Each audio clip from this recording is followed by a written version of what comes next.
Good morning, everyone. Welcome to Accuracy in America. I am your host, Don Irvine, joined by my co-host, Brian McNichol. Good morning, any constitutional bigots. Are you testing out the new lines? Just letting some fly around. Yeah. All right. Yeah, I'm still trying to get used to the fact that we're dropping the old stuff now that we're in a new era and all of That's that. right. Whole new insults. Yeah. All right. Well, I mean, we are in a constitutional crisis apparently, so we'll have something along those lines, I guess, coming up here. We are sort of in one, but anyway. But anyway, so we've had a little bit of weather. I don't know what it was like your way. Yeah, you know what? So I was reading about that just a few minutes ago, and Reston is kind of on a hill, about 450 feet up, and but the last three snowstorms, we've gotten the least snow of anybody. We got only 4.8 inches of this. I think up where you live, it was more than 6, right? Well, I mean, for yesterday, I mean, I measured, at least on the front, walk, came out to 1.25. I'm going to go back and measure in another area to see, because it looks like it should be a little bit more. I'm not saying it's going to be 6, but I think it was more than what I measured this morning. But I think, I'm trying to find cement or something, some solid surface, not grass, where you can I can stick the yardstick out and say, okay, here's where the reading is. But I don't know, maybe the sidewalk was a little bit, had been already kind of melting some of it as it goes along or whatever. Yeah, I don't know. I think you would want to hit grass. I think the sidewalk itself probably militates against it. Yeah. So anyway, I'll be doing another measurement post show. Okay. But I did notice it was we don't see this very often, the county sometimes struggles with snowplows, trying to have usually getting enough people, enough vehicles out there, trucks out there to plow the roads, particularly the side streets, like where in my neighborhoods. And but normally, we get the standard snowplow, the big truck with the plow in the front and everything like this. And then I look out the window this morning and I could hear something coming down the street. And what is it?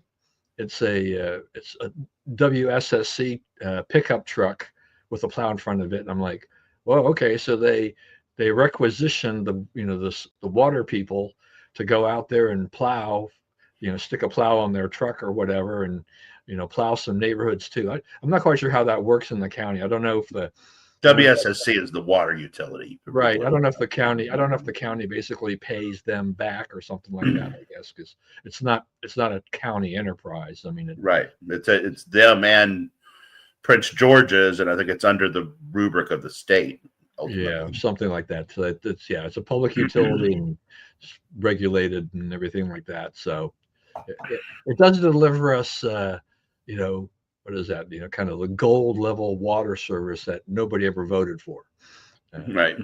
So we pay mightily for the water that we get here. Yep. And all. Makes me wish that I had the kind of setup my cousin has out in Utah, which is just get it from the ground. Well water. Yeah. You can have as long as there's water down there, and you can get water. So yeah, there's things that can go wrong with that too.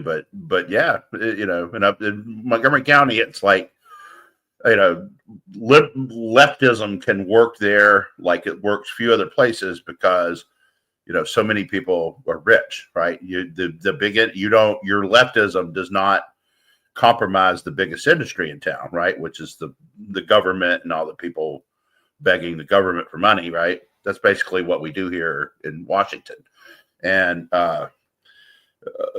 so you don't really lose it to that, right? Most places, like all that leftism would also have a bad impact on the employer, right? Like Detroit, destroying Detroit with leftism not only hurt Detroit, it also hurt Ford and Chrysler and all the other people who make stuff in Detroit, so it's, our big industry is kind of impervious to that because we print the money, but, Montgomery County takes care of it, cell phone taxes and all this kind of stuff, exorbitantly taxed, exorbitantly regulated,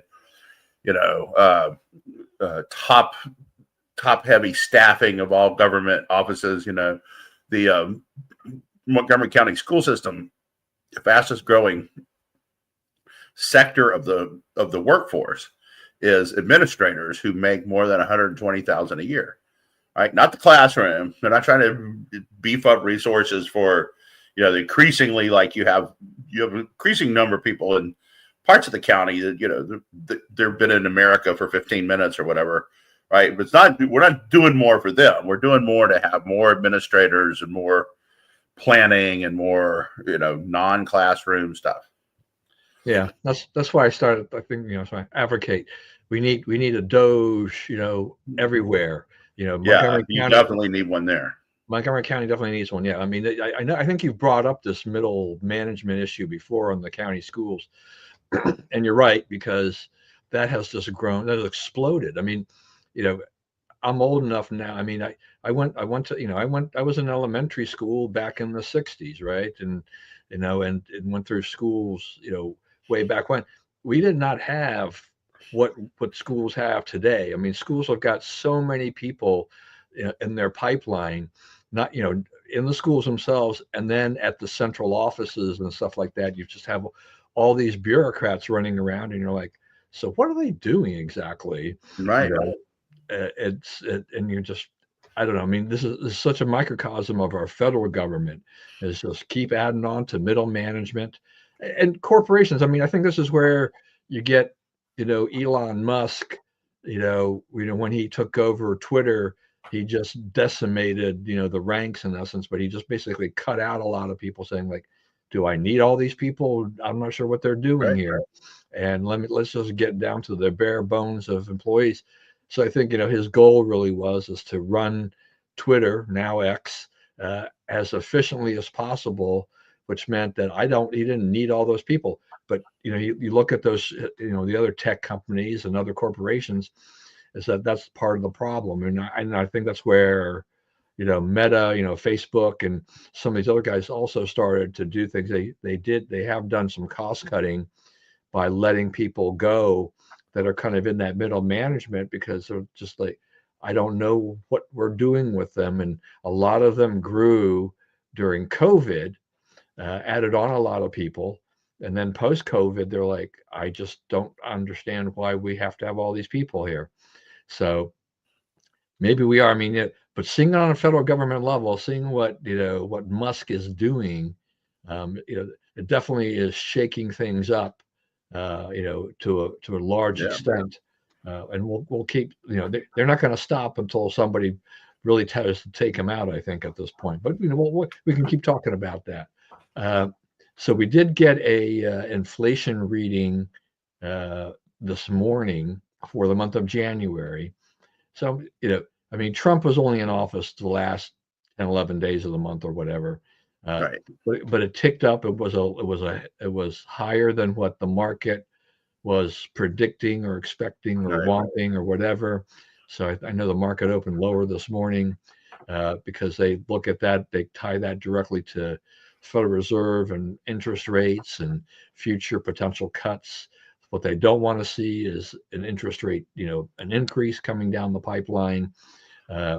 So it's still a problem. There are things that are out there that are still kind of making it, what they like to call sticky. And I'm not sure that we're going to see inflation really get under control anytime soon. I mean, I think the tariffs are going to kind of cloud how this really goes, at least in the short term, until we get a little bit better idea, how much of the tariffs are really going to go into effect and for how long. So, I don't know how much or for how long either. I also don't know that they really make that big a difference. They didn't in the first Trump term. We actually had, wages grew in relation to inflation, right? It was wages grew at about 2.5 or almost 3 times the rate of inflation. So, It didn't really cost us anything the first time around. So I'm not convinced that we'll now. They keep saying Trump is not doing anything for the economy. Well, yeah, he is. He's opened the spigot for selling LNG all over the world. He has reopened U.S. drilling off some of the coasts in Alaska and elsewhere on public lands and so forth. And so when people start seeing the opportunity to drill in productive areas again and start pouring more money into drilling, which won't take long because those guys want to make money. And they know that there's a big order coming from the U.S. government to refill the strategic petroleum reserve.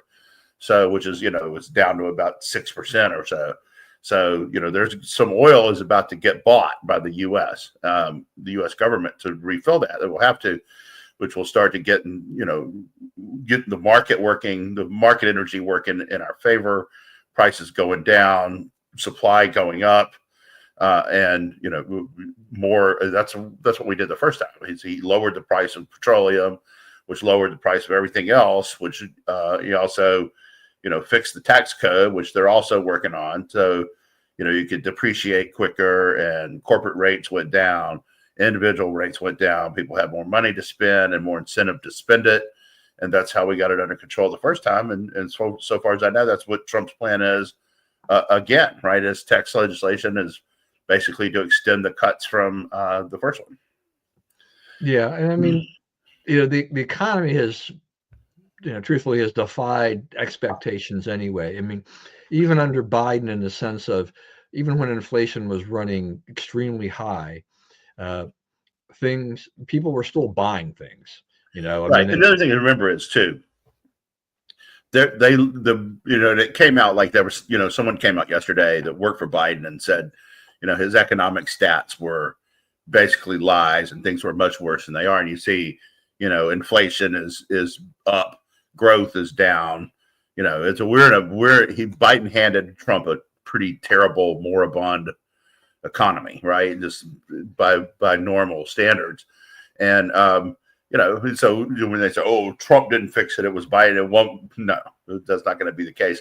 There was a thing out yesterday that they've lied about the jobs, which we all knew, right? They put these job reports out, and then a week later, well, we're downsizing we said it was 400,000; it's actually 22. So dramatic revisions after everybody stopped watching. And he handed off a bad economy, so Trump's going to get some running room to fix it. Yeah, and I made a note, on my phone, so that some of the last kind of set of statistics, between December, January, kind of thing like this, that really will be January. Anything for January, I think, is going to be my starting point. Is whatever these numbers are. That's going to be. I'm going to use that kind of as the baseline of the handover, and we'll see whether or not the government figures going forward, these figures go down or improve or whatever going forward. So we have something to start with. But yeah, I mean, Trump's coming in, with dealing with issues that are, inflation is higher than it was when he left office the first time. So there's more than twice as high. There's going to be some real challenges going forward, because just like anything else, 4 years, a lot has changed. Wages shot up at an amazing rate, but that helps fuel the inflation.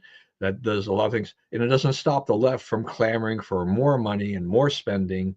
So Trump, hopefully with Elon's help, at least advice, they'll be able to start clamping down on some of the excesses and getting under control.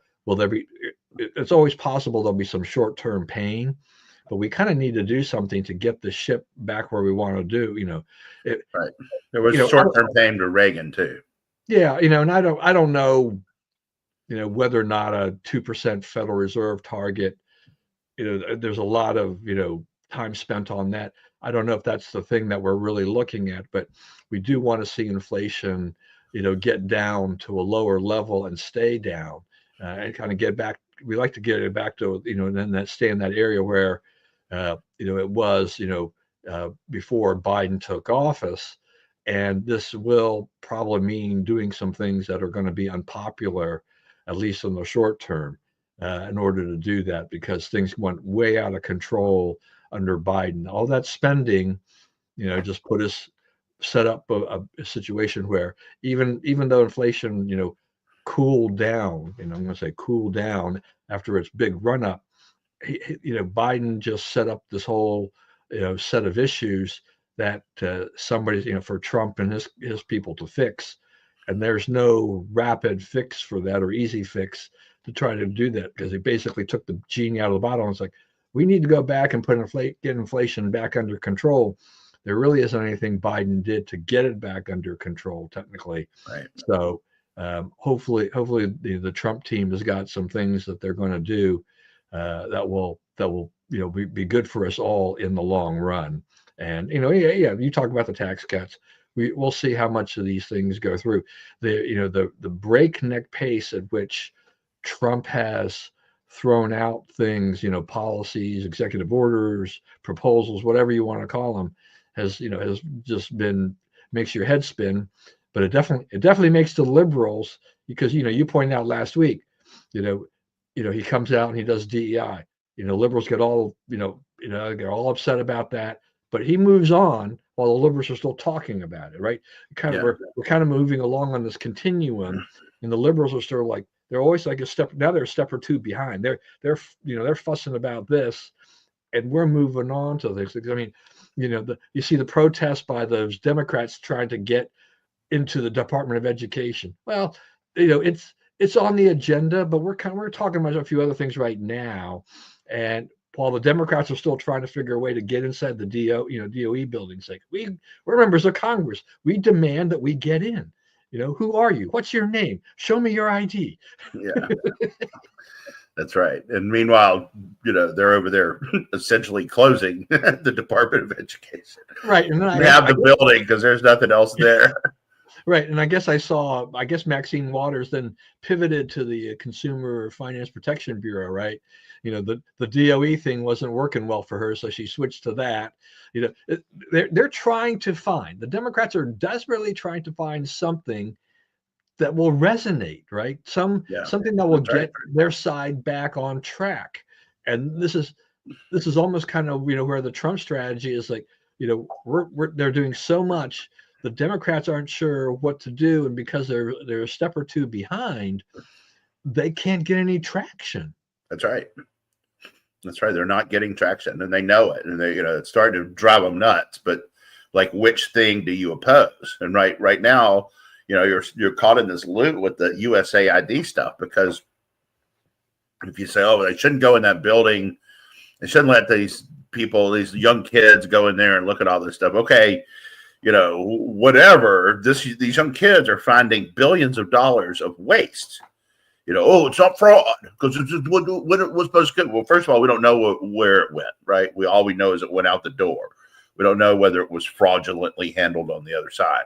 And second of all, the point is not really fraud anyway. The point is, they intended to give, $4 million to organize the atheist community in Nepal. That's a real one. That really came out. Okay. They intended to do that. It's not an accident. It's not someone stealing, making up their own. They intended to do that. Okay. They intended to buy the comic books in Peru. And people say, well, it's not that big a part of the budget, right? But, it shows that when they're making these decisions, they have nothing but contempt for the me's and you's of the world, right? They don't care what we think at all. They don't care what they do with our money at all, right? It's paying off their little friends and so forth. So, that's where we are on this. We have, enormous amounts of, American people are looking at this and saying, no, well, we want to know more about the waste. We're not concerned about Elon Musk stealing the money, the richest guy in the world stealing the money. We're concerned about where that money's been going before this. Yeah, I was trying to find. I saw a post by a friend of mine, because I think his mom. I think his mom had worked for USAID under Trump. But anyway, I remember vaguely seeing something where he posted about it, and he was to someone who had a little closer to it, just was talking about how bad it was, and yeah, it's refreshing to see this being rooted out, at least exposed. And this is what the liberals are afraid of, right? I mean, is just that the things that they had put forth are now being exposed, and now the emperor hasn't closed. The agencies, how are they supposed to answer these questions? Will everything be fraud? Not necessarily, but when you see what we're spending money on, you're kind of like, why? Right. And I think I've had some, and a lot of it is, the other thing is that they're going to have to deal with, and this is going to be a big story, is that a lot of this money circle back into the Democrat Party, right? And Democrat Party candidates. The government was supporting one party against the other. Yeah. So it's time to do this. I don't know how much success they're going to have in the long run, but they've shaken a lot of DC to its core. And I think it's right. And they've shown you can do this. You can go in and do this, and you can delete agencies, and you can expose all their waste, fraud, and abuse, and we can do without those people in those agencies. Yeah. So and they may not get all the way to the bottom this time, but they're proving that you can do this. Right. And I mean, it goes, as going back to the first Trump term where he wanted to drain the swamp, and it didn't really work. There was lots of issues. He didn't, they got bogged down, and they hired a lot of really terrible people and things like that. This time around, it's definitely loyalists and people that are going to work for the cause, and be loyal to him. I think there was a report that, part of the vetting is, if you've ever criticized Trump, no way you're getting the job. If there's any kind of social media post like that, you're not getting a job. Even if you worked for him before, even if you worked in the first administration, if you had criticized him since then, that's it. Interview over, whatever, just your piece of your resume goes into the out file. It's like, it's not going to happen. So, it's a very different look. And as a result, you just have this army of Trumpers that are going through here and saying, we understand what we have to do, and we're going to try to do it. And as you say, yeah, we looked at Reagan, when he wanted to, get rid of the Department of Education, and couldn't do it, ran into a lot of roadblocks. Trump is just saying, we're going to go do it, and I think part of it too is they're not worried about the legal consequences right now, right? I mean, they're willing to fight this, knowing that there's going to be some potential court fights or challenges to this, but they're going out there and they're going to say, we're going to do it. And if it goes to court, fine, we'll fight it in court. But in the meantime, we're going to do what we think we need to do. And I think it's having a very positive effect in the long run. And, if you're a government worker, you're kind of like, is my agency next? Right. You see them call it. You'll see the messages go out. Oh, they're here. Those guys are here. And it's pretty funny. But yeah, you're right. They're gonna roll back a lot of stuff. They're really doing it. For one thing, Trump doesn't have to run again, right? For another thing is, you've hit a moment in American history where people are like, yeah, what we're doing is not working. They were dissatisfied before all this started, right? And there's definitely there's an itch that needs to be scratched, and they're doing it. Trump and them are doing it. They're doing it round the clock. And so, it's not having the effect the Democrats are like, this is a constitutional crisis. The country's run off the rails. It's like, no, it's not. It's doing what it's supposed to do. Like, you're now, they have to defend corruption now. They have to defend these payouts and all this money, going into their coffers and paying the AP and paying the New York Times, paying Politico, right? They have to defend that. They go, oh, it sure is like their content sure look like they got paid. Right? How do you explain that? So I mean, that's he struck the right nerve, and it's like Scott Jennings said the other day. Trump's superpower is getting on the right side of 80% issues, right?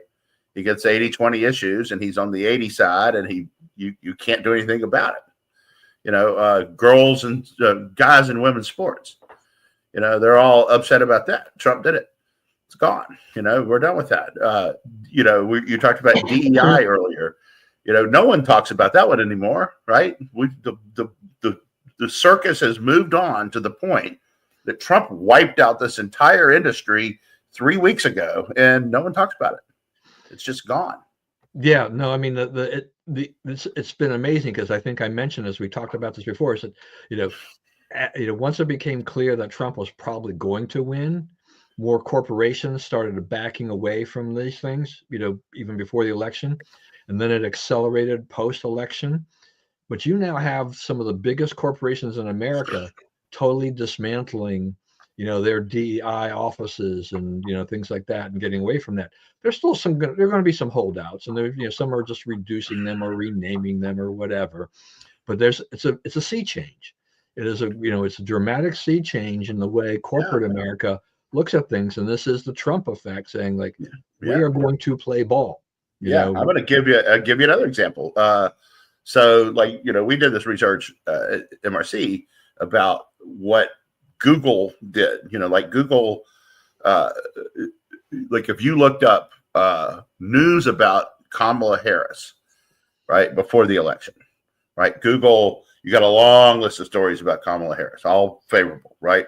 If you looked up news about Donald Trump, you know what you got? A long list of favorable stories about Kamala Harris, right? And literally it would be 60 or 70 entries down before there was anything about Trump at all, right? They just it was just blatant election interference. You can't find out, you cannot search Google and come away with any workable information about Trump, right? So now, Google gave $1 billion to the thing. I was thinking this morning, and it's like, so are they going to do that stuff again? Are they going to shield the content? Are they going to, go in and if you Google, there's a guy, Greg Steube, who's a lawmaker from Florida, who's big on tech issues, right? So they've been against Steube because he's not on their side of the tech issue battles, right?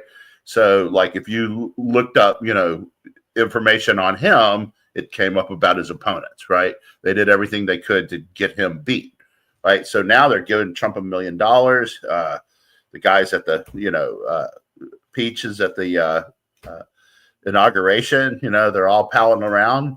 They're all fixing their bias, which they said didn't exist 6 months ago, right?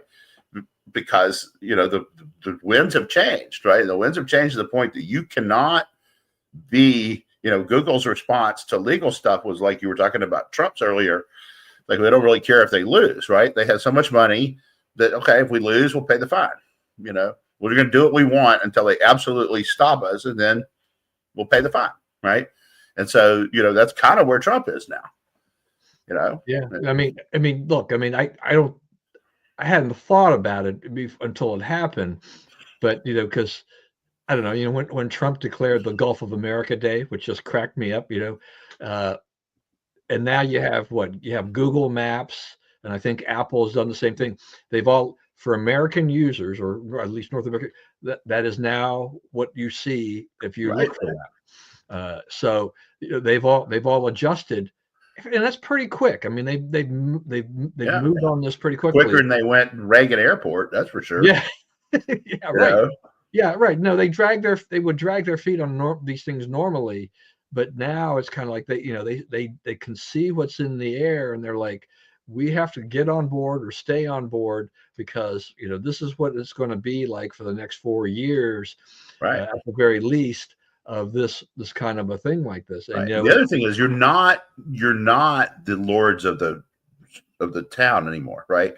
So the other thing is all the State Department, Pentagon, White House, they've all gone through these things where they're like, who gets the prime places in the briefing room, who gets the offices to do their production within the building, right? So it's supposed to rotate amongst, there's 3 organizations, they rotate those in and those out, and you have to do the pool work and so forth to make up for having the increased access, right?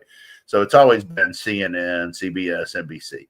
So they moved them out and they put in, I think one of them's Newsmax and one of them was HuffPost, right? They gave HuffPost a seat for some reason, but to show that it's not all fixing it for conservatives, but the Biden administration ignored Breitbart, right? Why do they get to do that? Breitbart's reaching as many people as HuffPost or Newsweek or Time, the people they're letting in the door, right? So you can't say they're not. They are. The figures are right there for everybody to see. So you kind of have a different deal now. This president, as he looks at the press, he's not. There's no deference. Like, he doesn't care who the White House Correspondents Association president is at all, right? Because he doesn't have any intention to take in any direction from him at all. So it's just a completely new day of how they cover this, and they're furious, right? There's nothing they can do about it. There's no popular support. You've got to reinstate Caitlin Collins's proper office at the building. No, you don't.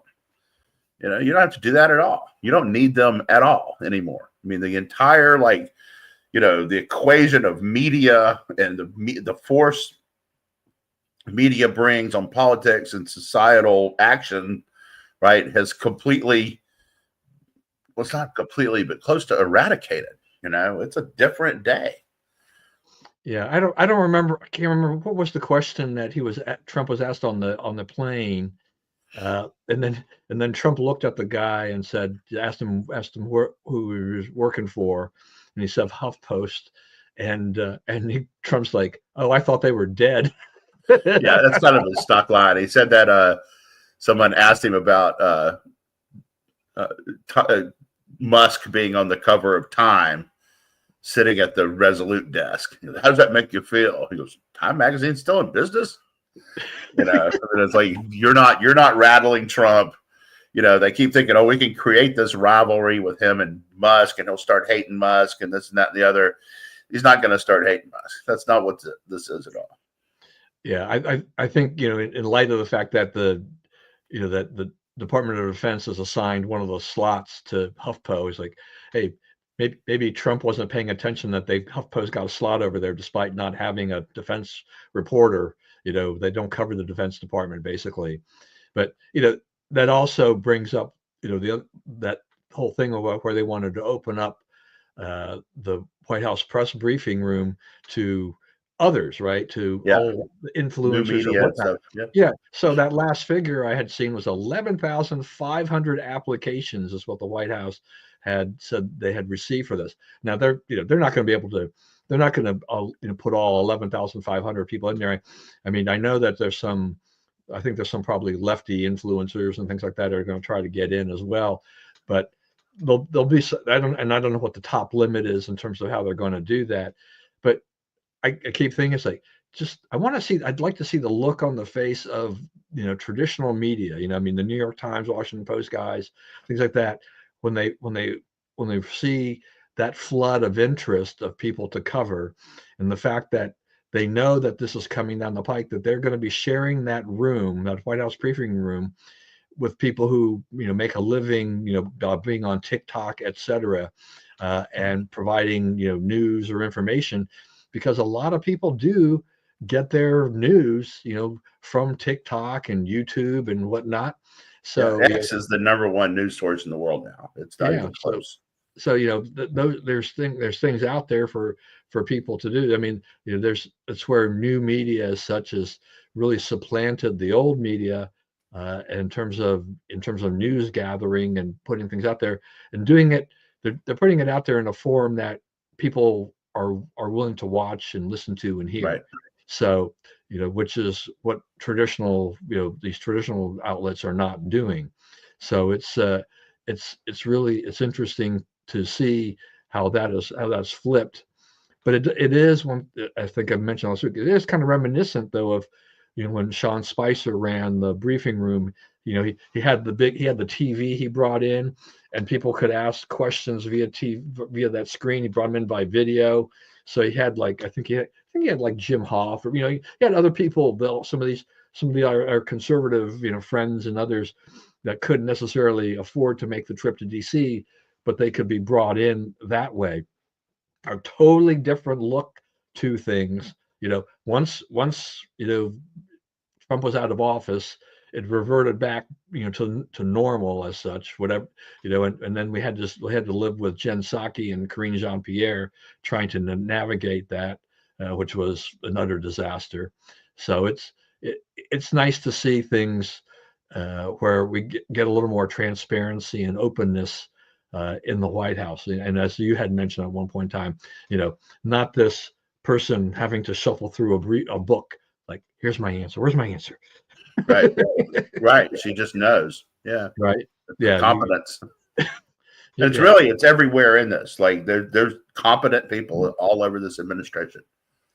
Yeah. So I want to go back a little bit. So I guess it was last week we talked a little bit about kind of MAGA Gaza, and things are still kind of churning through and whatever, but we're not really on that issue. We're now where Trump just threw down kind of the gauntlet and said he wants those hostages released, not in drips and drabs. He wants them all released. Otherwise, it's like let it all fly, right? Kind of, and that which I'm glad that he's saying something like that, because I've always had a hard time with this situation that we always wind up with, where when hostage negotiations occurs, like our side, in this case Israel, they get back a handful of people, whoever may be alive, which is probably completely innocent people right, going to a rock show or whatever, and they're getting them back 2 or 3 at a time.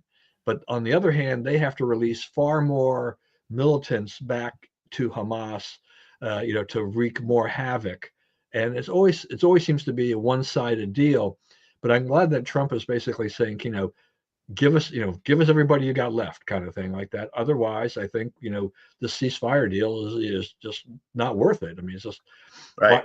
Why are we going? Right. They've been very careful, because they're trying to get, if there's anybody alive over there, they want to get them out alive.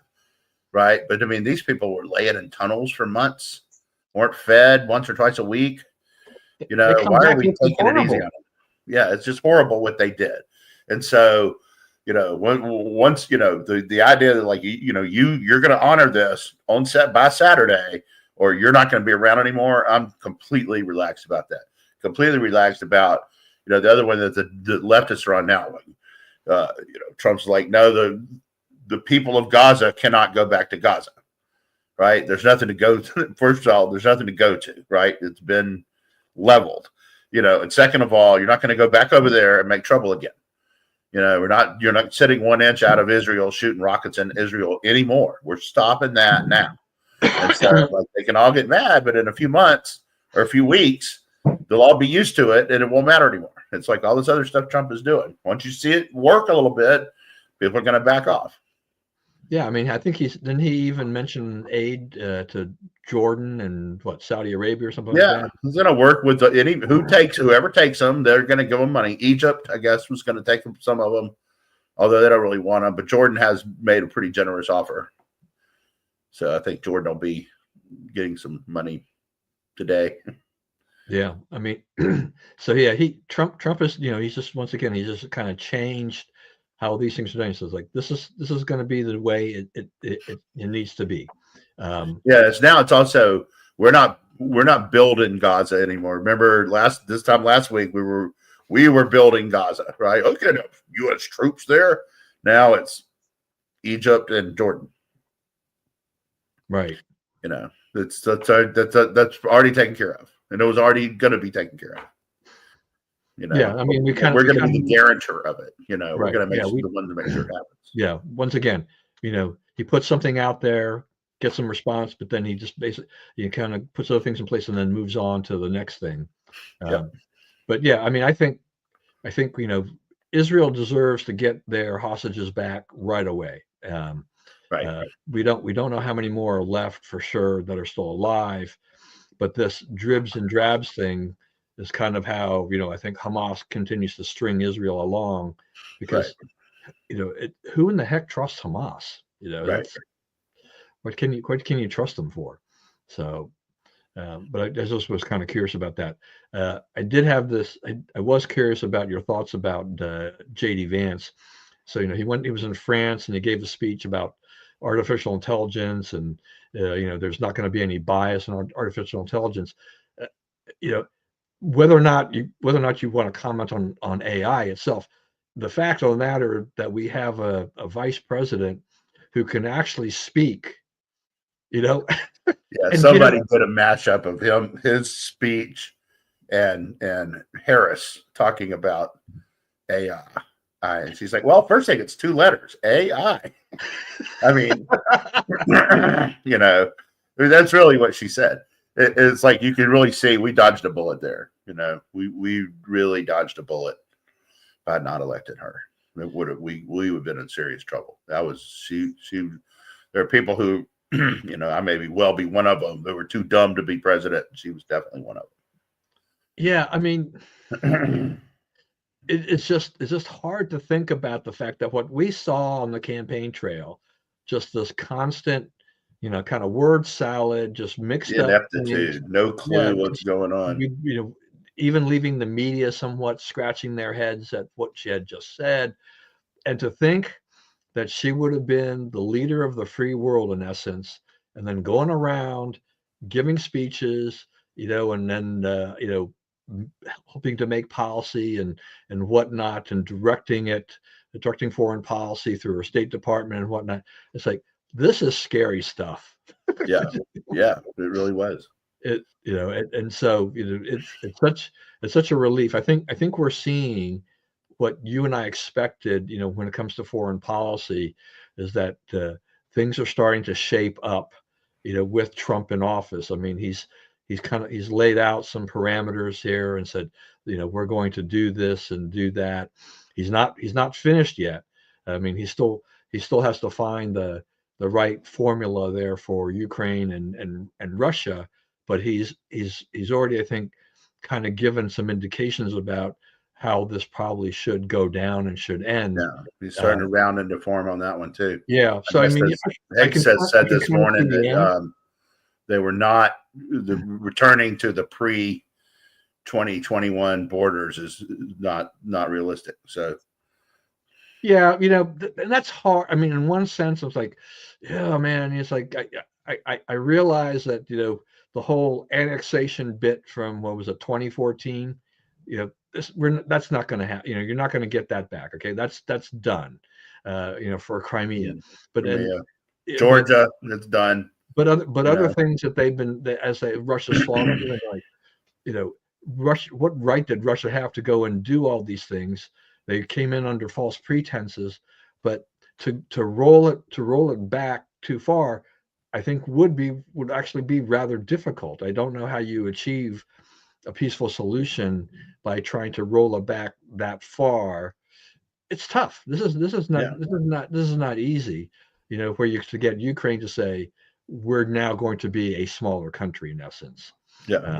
And to give Putin really any kind of semblance of any kind of victory just kind of, just doesn't sit well with me. But on the other hand, we have to end this thing. Yeah, and there's no viable. I mean, if you want to get them out of Russia, out of Ukraine, if you want to root them out of there, get ready for a long boots on the ground fight with heavy weapons that could go nuclear. So, the thing would have been to do what Trump did, which was keep Putin from doing this, right? He prevented Putin from doing this for 4 years. As soon as Trump was out of the way, Putin started moving pretty quickly. Yeah, I mean, I think it was February 23rd when this invasion occurred 3 years ago. I mean, we're almost at the 3-year mark, okay? Yeah. And we're still slogging along. I mean, Russia has definitely made some inroads, but this has been a long slog, as you and I had talked about before. Russia just keeps throwing people at this. They don't really care. They're just going to keep throwing people at this. They're throwing North Koreans at it. Right, they're throwing North Koreans at it, right? It's like, okay, well, we're getting a little bit low on our guys. Let's go to North Korea and get their people and throw them at the problem. But because of their communist allies, in essence, they still have the supply line that they can keep bringing people in. I don't know that China is willing to throw a lot of their people in per se, right? Soldiers on the front line, but North Korea certainly was willing to give them some people. Um, Ukraine, I'll still give them credit for being so dogged in this. That they've held on much longer than I thought they could, based on the size of the country and everything like this, and having the fact that there are no NATO troops on the ground to fight back against it. It's all Ukraine, has had to do with their own people. They get advice from NATO, and they get material and some money from NATO, but they're not getting physical bodies, as combat troops. Right. So the odds were against them by a large margin when this thing began, and yet they're still standing, Yep. which has got to drive Putin crazy. I mean, That's right. right? I think we talked about that too. It's just that he thought this was going to be a 2 or 3 day thing. It's more now. It's like a 3-year thing. Yeah. Not the way he mapped it out in his head at all. Interesting stuff with our Department of Justice, intervening and saying that they needed to drop the case against Eric Adams, mayor of New York City. I don't know. I mean, Adams definitely has been, he's been very critical of the Biden administration's immigration policy, right? I mean, once he got to see it front and center, once he got all those immigrants being bussed in from Texas, I don't know, did he get any from Florida? I know he got some from Texas, but he was getting those people, and they have spent a ton of money housing them and having to deal with the aftermath of that. And then comes this kind of corruption, issue. Now, I guess there have been, some guilty pleas that have been extracted by, the attorney, general or whatever in New York. But, your thoughts about Eric Adams? Is this something where the Trump administration is saying, this guy, we can help him because he's kind of going on the right path on the immigration side, or is there other things going on here? Well, he was charged, just like Trump. He was charged because of who he was, not what he did. And so I think that the Trump administration kind of recognized that and said, we got bigger fish to fry. And part of it is that, he's gotten sensible on immigration. Yeah. So, I mean, I know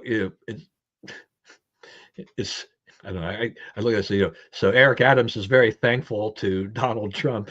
Yeah. So which can make a lot of difference in terms of, Donald Trump has a lot of like prosecutors and judges and stuff up there he has to deal with. And, he has Eric Adams on his side.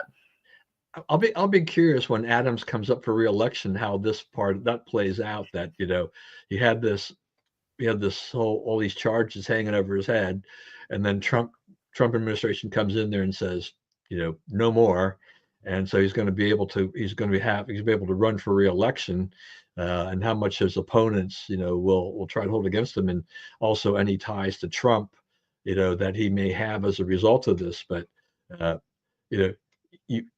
I'd love to run against Tish James, right? Yeah. In the next election, because all you can say you did was went after Trump, and you want a case, but he hasn't paid any of that money, and he's not going to pay any of that money. So, what did you win? Yeah. So the Trump Justice Department is using its might and to go through and try to clean some things up and say, this is, we want to do things. We're going to do things a little bit differently here, and we're not going to prosecute all these people just for the sake of whatever, just because just because the Democrats thought they were guilty of doing something. What about the pardoning of Rod Blagojevich? I mean, his sentence had been commuted, which already had been kind of an interesting thing before by Trump. Now it's all wiped off, right? Wiped off the map. Right. Well, I think he wanted to point him for ambassador to somewhere or something. Serbia. There was something about that. Yeah. So I think it's more about it.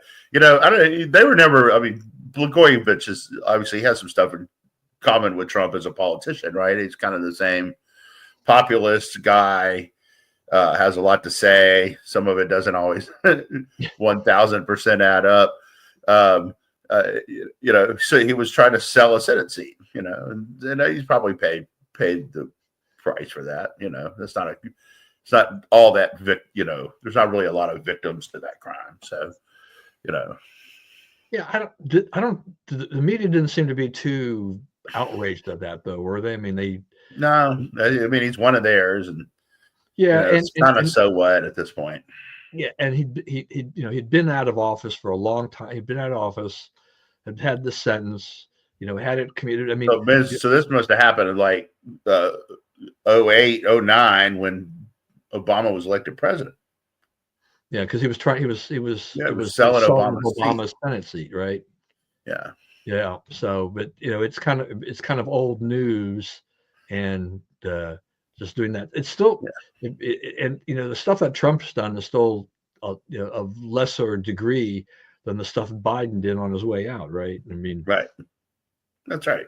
Which a lot of stuff. Like among the things Biden did is like this was going to be a big deal is, he killed all those chickens, like 100 million chickens, right? Because there was bird flu, and now so he's trying to drive up the cost of eggs, and it'll last for a little while, but it won't last for long because they put other people back in.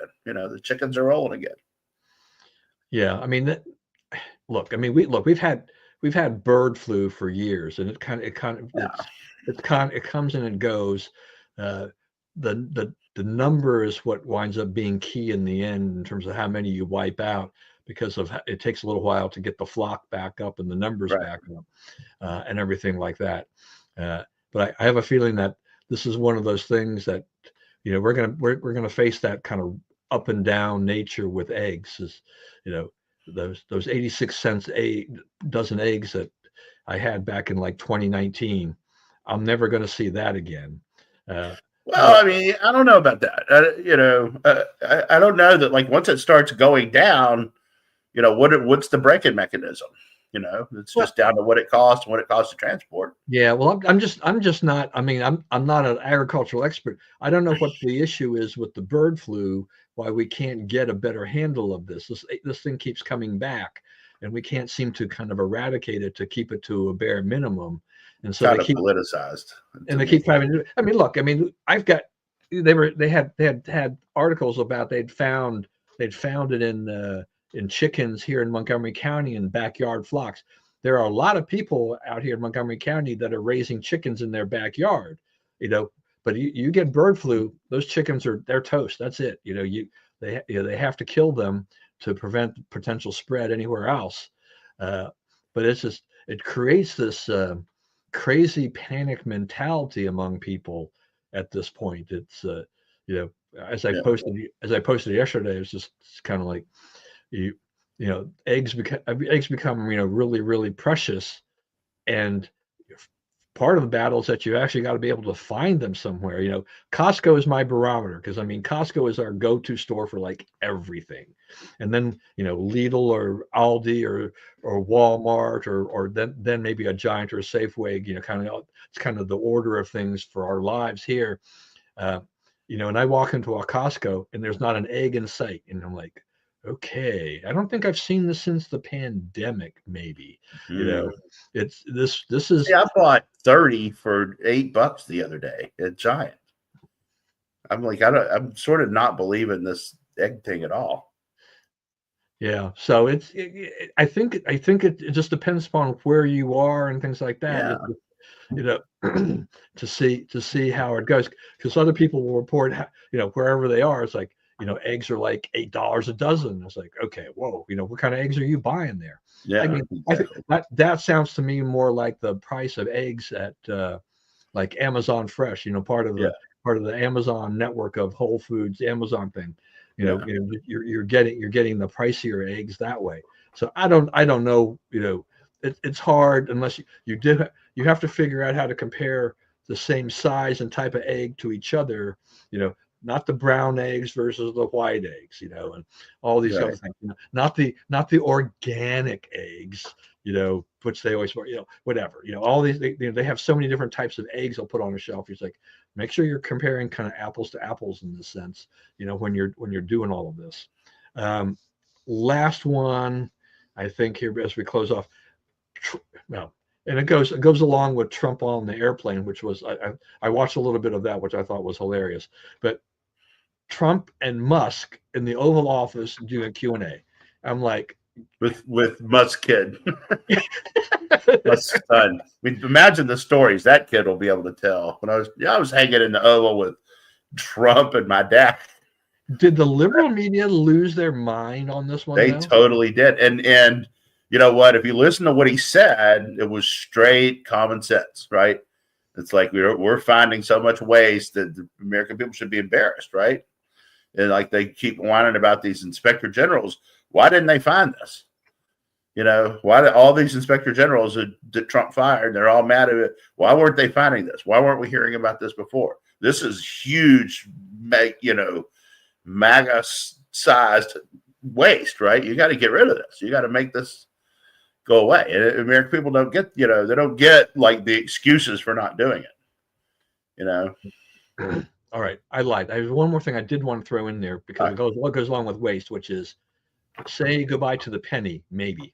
Maybe finally, after all this time, we will actually stop minting pennies, losing money on the manufacture of pennies, the minting of pennies, and just deal with the number of pennies that we have in circulation and get people to bring them out of their jars and sofas and what the pockets of their pants or whatever, and just do that. Because it's one of those, it is kind of crazy that we have to keep minting more coins, even though use of cash continues to dwindle, right? I mean, we use less cash over time, and yet the pennies and nickels and dimes and all these kinds of things. And I think the dimes and the quarters, we can actually make money off of those. But the nickels and the pennies, we lose money, by minting them.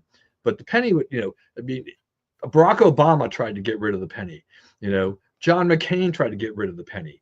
But it's almost as if, Donald Trump saying, I'm telling the Treasury Secretary to stop this. And apparently Lawrence Tribe has said, it looks like it's legal. It's constitutional that he could actually make this, order request of the Treasury Secretary, and the Treasury could stop minting pennies.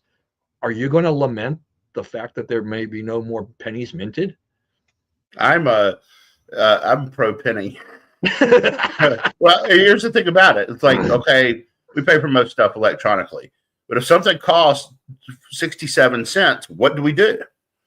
Right? We don't have a coin for that. You want to cut out nickels, okay, or dimes, maybe dimes and keep nickels. I could see that, right? If you got to cut something, right? Because there's alternatives. There's other ways to make that amount, but there's no other way that unless everything's a multiple of 5, you got to have pennies.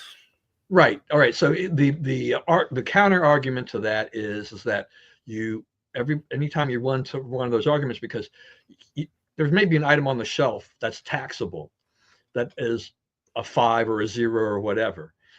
But with sales tax, inevitably, it'll be an odd amount. It may come up to a 1 or 2 or 3 or 4 or whatever. So then what you do is that the store automatically rounds up or rounds down to create that. And see, I'm not keep making pennies. Making pennies is better than the store rounding up and down. Well, but once again, part of the counter argument is that there's been a couple of studies apparently about, they call that the rounding tax. And they said that they've done a study where they say that in the end, it's a wash, that as many things wind up getting, rounded up as rounded down, so that the effect is basically net zero. So, in the end, use electronic payments. I think that's, I mean, I haven't spent any cash, and since I was on vacation last summer, I don't think I've given anybody cash for anything. So, I get where you're going there, but I see very little savings and creating a lot of confusion, and it kind of creates a problem we don't have. Well, I'm just saying that too. The other thing is just that, I mean, we have a lot of pennies in circulation. They're just not in circulation because people have got them in their homes and they're not using them. We have this, I mean, I've got a jar of coins, here at home, right? And I probably should be toting them off to the bank and just, it's probably, I don't know, probably only a few bucks, but there are coins, a mixture of pennies and things that I wind up getting change from various things. Sometimes I get a refund somewhere, And it's like, I don't like this stuff. I stick them in a jar, but that takes it out of circulation.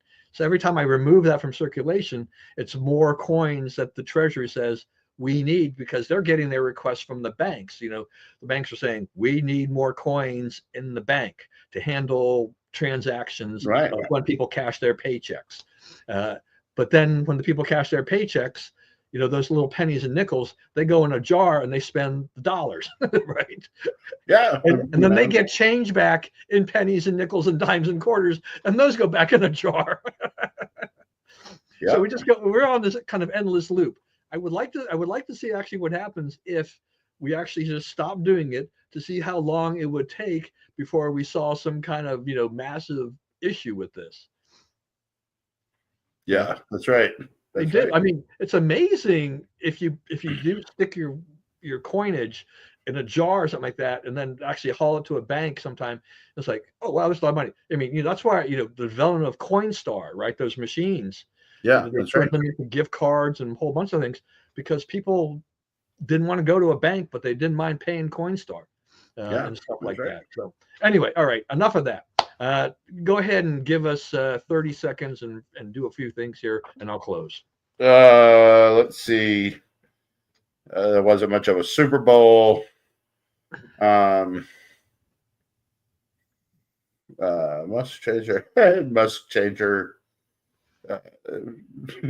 changing his Twitter handle was pretty funny. Pretty funny. Yeah. And he got CNN to read the new name. Yeah, that's right. He's really had a lot of fun goofing on CNN. She said they won't take change. The other thing is, like, if you go to the bank and say, I want to give Brian McNichol $100, put this $100 in his bank account, they won't do it. Right? And that infuriates me. If you want to put money in my account, you should be free to do that. It's legal tender. Day long. It's legal tender. Yeah. Gulf of America Day. Fort Bragg. Okay, so they changed the name back to Fort Bragg. It is not named for the Braxton Bragg, the Civil War general, anymore. It's named for a soldier whose record deserves dishonor, right? And people are howling about that. But, like, if you go down there, if you go to Fayetteville, and I do go to Fayetteville from time to time on the way to some places, and they have an Astros farm team there. So I actually stop at Fayetteville some and watch baseball. But the whole town, everything is named the Fort Bragg Cleaners, the Fort Bragg Grill, the Fort Bragg this and that and the other, right? Because it's been called Fort Bragg for a long, long time. So when you go change the name of that, you really didn't really serve that community well, So now it's back to being Fort Bragg, and they didn't rename it after the Civil War guy, and that's not enough for the leftists, but, like, who cares? I thought that was a brilliant move, in the sense of, like, we're renaming it Fort Bragg. It's just not after the other Bragg. Right. Take that, left. Right. We're just going to, you're going to make it hard on us. We're going to make it hard on you. Yeah. I mean, look, they start returning that. It's like, all you got to do is find another person with a decent record, with the same last name, and voila, you get, Fort Hood gets renamed. You get all these things. You can just read, you can say, I'm going to have another Fort Hood, but it's going to be after this person, not that person. Yeah. I don't know. Frankly, I don't know who thought about that, but I thought it was a brilliant masterstroke to do that, to basically say, just to kind of thumb their nose at the liberals who had forced all this on them. So, yeah. Anyway, so, like the high school here in Fairfax County, W.T. Woodson High School. W.T. Woodson was a school administrator back in the segregation days. So they changed it to C.G. Woodson, who was, I think he's black, but I'm not really sure. But he's acceptable to the PC crowd. It's okay to name stuff after him. Yeah, I guess you could do that. I guess you could take some of those high schools. Montgomery County had some things like this, and just find another person with that last name that wasn't associated with that, and then you would say the name is basically the same, because if I ever referred to the school in Virginia, I would have said it would have been Woodson. I wouldn't have worried about the initials. It's kind of like I don't really think about Zadok Magruder. I think Right. I just call it Magruder, you know. Right. So, and I don't, you know, if it winds up being Charles Magruder, you know, fine, Yeah. whatever. So anyway, all right, we went a little over, but that's fine. Anyway, thanks everyone for joining us today. Hope you enjoyed it. Please, as always, stay safe and stay well. Remember, we live in the greatest country in the world. Do not let anyone tell you otherwise. And as always, God bless America. And the show next week will be on Thursday because I'll be tied up on Wednesday. And there'll be a little bit of a scattered schedule going forward as I deal with my travels. So we'll let you know every week how that's working out. Thanks once again. We'll see you again next week.